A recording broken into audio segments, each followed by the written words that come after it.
everyone, and welcome to The Infinite Chapter. Today we're going to dive into a classic that has made us think for over a century, H.G. Wells's The Invisible Man. A true totem of science fiction, right, Jane? But as always, we're going to go beyond the magic trick and dissect what makes this work so important. It's not just a horror story, it's an autopsy of human ambition. I love that approach. Let's prepare for a journey through Victorian England, through the halls of a secret laboratory, and above all, through the mind of a genius who lost himself.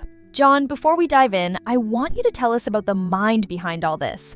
How did a visionary like H.G. Wells use science fiction to make such a powerful critique of his own time? Wells, a name often placed alongside Jules Verne as a father of science fiction.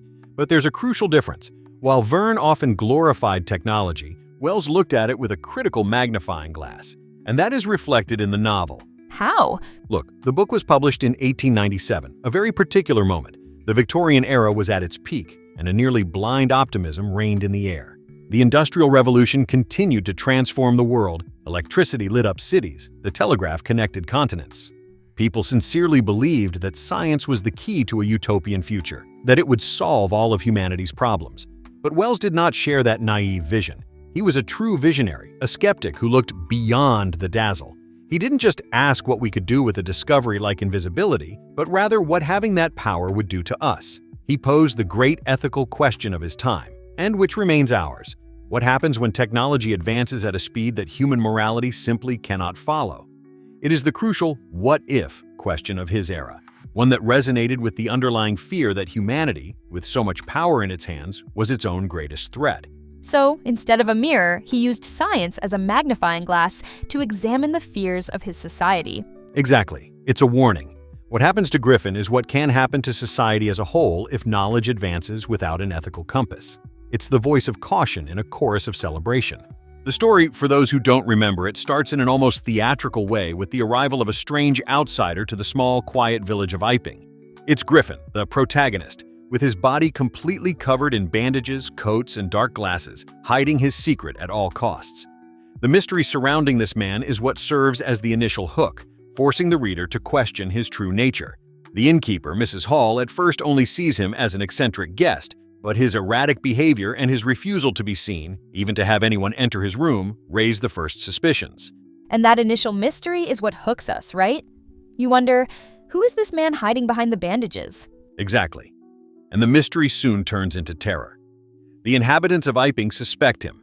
His behavior is erratic, almost violent, and suddenly strange things start to happen. Objects moving, money disappearing.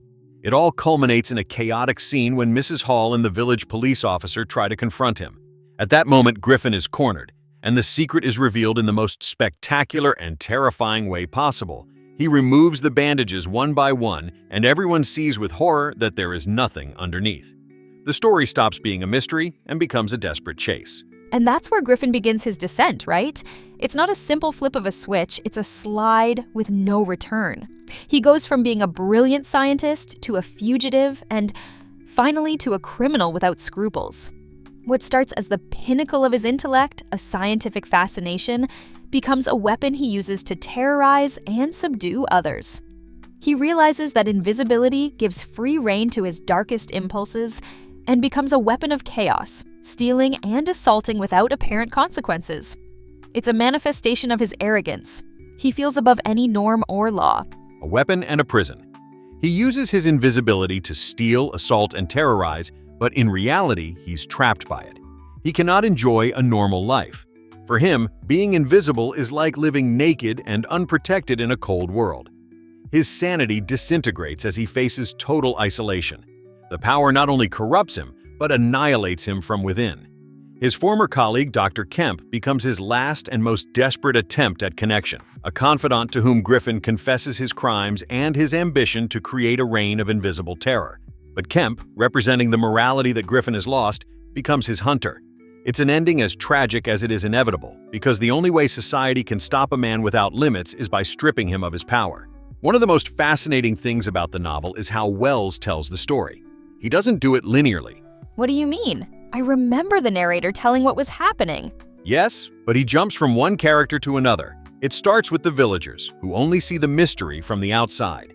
Then it immerses us in Griffin's mind through his own confessions to Dr. Kemp. And at the end, we follow Dr. Kemp on the hunt. It's a constant change of perspective. Oh, right. That makes me think. We don't just know the monster, but we also understand to some extent why he became what he is. Exactly. It's a brilliant narrative trick.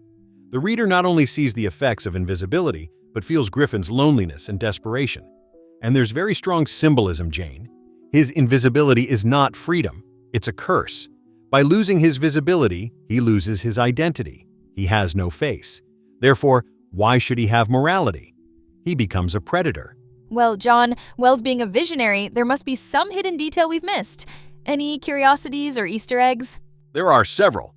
Wells based himself on the scientific advances of his time to give an air of verisimilitude to the story.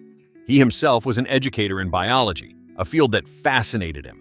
In fact, Griffin's invisibility is achieved by modifying the body's refractive index, an idea that, although fictional, sounds plausible. And there's a theory that I love. Some critics believe that Griffin is Wells's answer to Nietzsche's concept of the Superman, which was very fashionable at the time. Wells shows us that a man with unlimited power, without responsibility, without empathy, does not become a superhero, but a tyrant. Surprised? How interesting. So he not only read about science, but was also aware of the philosophical currents of the moment. And not only that, the character of Dr. Kemp, who initially is the only one who can understand Griffin, is a kind of double for Wells himself. He is the intellectual figure who confronts the ethical ramifications of science without control. And as a last curious detail, the idea of a character who can manipulate the environment invisibly became an archetype. Think about it. From the character of Sue Storm, the invisible woman of the Fantastic Four, to video game characters that camouflage themselves. Wells planted the seed of what is today a common idea in popular culture. The novel was published over a century ago. Why is it still so relevant? Its impact has been enormous. The story of the Invisible Man resonated with the society of the time, which wondered what would happen if there were no limits to technology. The public of the late 19th century, with the arrival of psychoanalysis and the growing anonymity of large cities, was fascinated and terrified by the idea of what lay hidden. Griffin was not just a villain, he was a manifestation of their fears of irrationality and chaos. That is why, in terms of reception, the book was an immediate success, cementing Wells's reputation as a master of horror and scientific speculation. So it connected directly with the anxieties of its time. Absolutely. And that legacy goes far beyond. The Invisible Man is a fundamental pillar in the history of science fiction. Wells not only created a character, but established a new subgenre, that of the mad scientist, the brilliant genius who, in his search for knowledge, crosses the line of morality and becomes a threat. This archetype influenced countless characters and plots, from Dr. Jekyll and Dr. Frankenstein to Dr. Doom in comics. Furthermore, the work introduced the idea that science is not intrinsically good, but that its morality depends on the person who wields it. This is a central theme in later dystopian science fiction, from the novels of Aldous Huxley to the films of Stanley Kubrick. The theme of invisibility, instead of being a superpower, becomes a symbol of alienation, something that resonated with writers like Philip K. Dick, who explored the disconnection between identity and reality. And of course, it still resonates today, in a world where anonymity on the internet is so omnipresent and people hide behind anonymous profiles. For me, what makes this work a masterpiece is that invisibility is not the true story. The real story is the decomposition of Griffin's soul. He wasn't a monster at the beginning. Invisibility simply removed the last restraint he had. He became a monster because he could. That's profound. Do you think most of us would do the same if no one could see us? It's an uncomfortable question, and Wells throws it in our face. He forces us to look at ourselves in that invisible mirror. That's why, for me, it's not just science fiction. It's a meditation on power and morality, a work that demonstrates that limits are not set by the law, but by our own conscience, and that without that conscience, we are capable of doing anything. Wow, you leave me speechless. It really is a book that makes you think. Thank you for this comprehensive analysis, John. Thank you, Jane. It's been a pleasure. To all our listeners, we hope this episode has helped you rediscover The Invisible Man. If you've already read it, we encourage you to return to it with a new perspective. And if not, what are you waiting for? The truth is that it's a very quick and very revealing read. Don't forget to follow us on our social media, leave us your comments, and suggest what other classics you want us to dissect in future episodes. See you in the next chapter of The Infinite Chapter.